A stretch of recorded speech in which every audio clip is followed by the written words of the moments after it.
old Billy fucking Twinkletoes is going to go work out now. Keep it going.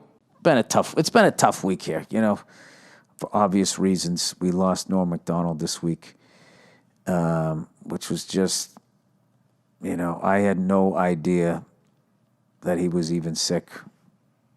And he's a guy that I knew a little bit.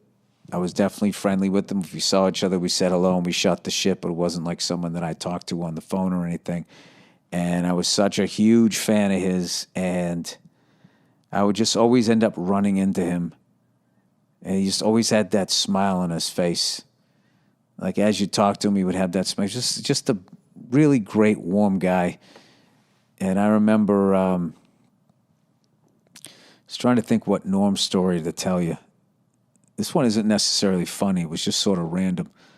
I went out to go see Bill Cosby in concert right before all the bullshit happened out in Pasadena. And he played this theater out there, which interestingly enough was where they had the 25th anniversary of Motown celebration, which is the first place Michael Jackson publicly did the moonwalk. I saw Bill Cosby at that theater.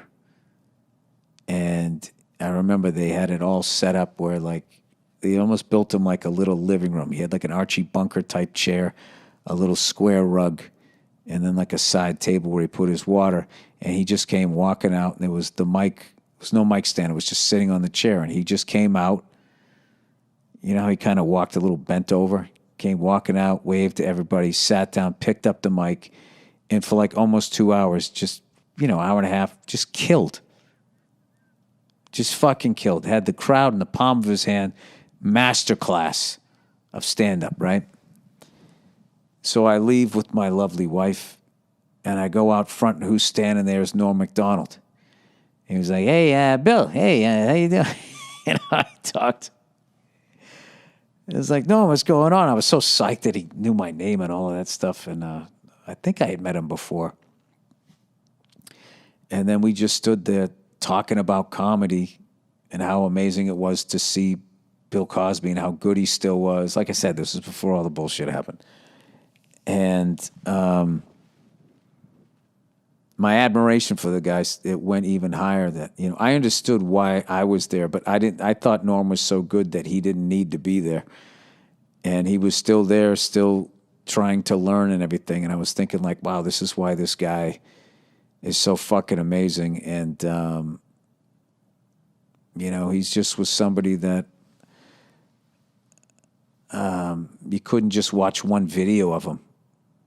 Like, I was saying to Verzi how like guys like Ric Flair, Norm Macdonald, there's a few people, if you click on their videos, it's like say goodbye to the next 2 hours of your life, because everything that they did is so interesting and so different and so funny. And one of my favorite Norm Macdonald things that he ever did,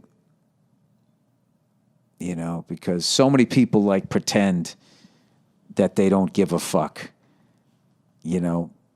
both in my business and in other businesses. You got I don't give a fuck. Hey, me, I don't give a fuck. Those people that advertise them. Like that guy clearly, in the best way, didn't give a fuck. He really cared about people and stuff, but like he did what he wanted to do. And when he was on SNL, how big a gig that was, because there was so few channels. The internet hadn't blown up yet. And even with basic cable and everything, I mean, it was still, if you were on Saturday Night Live and you were doing Weekend Update, it was one of the most coveted gigs a comedian could have. And you were part of this lineage of, at that point it was, Chevy Chase, Jane Curtin, right on through to Dennis Miller's reign when he did it. And, did Colin Quinn come after? I think Colin came after, but it was always just like the best of the best comics that they had doing it, and continued on with Tina Fey and all of them. And no one's walking away from that job. I mean, if some suit at NBC tells you they don't like the jokes you're doing and be funnier, you're shaking in your, I'd be like, oh, fuck, I'm going to lose this big gig. I don't want to get fired. I don't want to piss these people off or whatever. I guess he was doing all those OJ jokes, and somebody, I forget how the story went. There was somebody there that knew OJ or something and was telling Norm to back off and move on to something else. So what does Norm do? He just doubles down and he just does even more OJ jokes, which is like, you know, the balls that took to do that. And he ended up losing the gig. He got fired. And people loved him and he was fucking hilarious, but he didn't back down to the big fucking guy over there, and he ended up losing the gig. So, as luck would have it, I think it was Dirty Work, came out like a year and a half later or so. So he has to promote it, and he's on the press thing. So Lauren has him back and has him host the show. And I remember he went out there, and his opening joke, he just comes out. And he was just like, something like this. Yeah, it's good to be back. I actually got fired from this show about a year and a half ago because they said it wasn't funny. And now here I am. I'm hosting the show. So that means one of two things. Either I got a lot funnier or this show sucks. And then he had that big shit-eating grin on his face and he started laughing. And then he proceeded to do a bunch of OJ jokes. And it was just like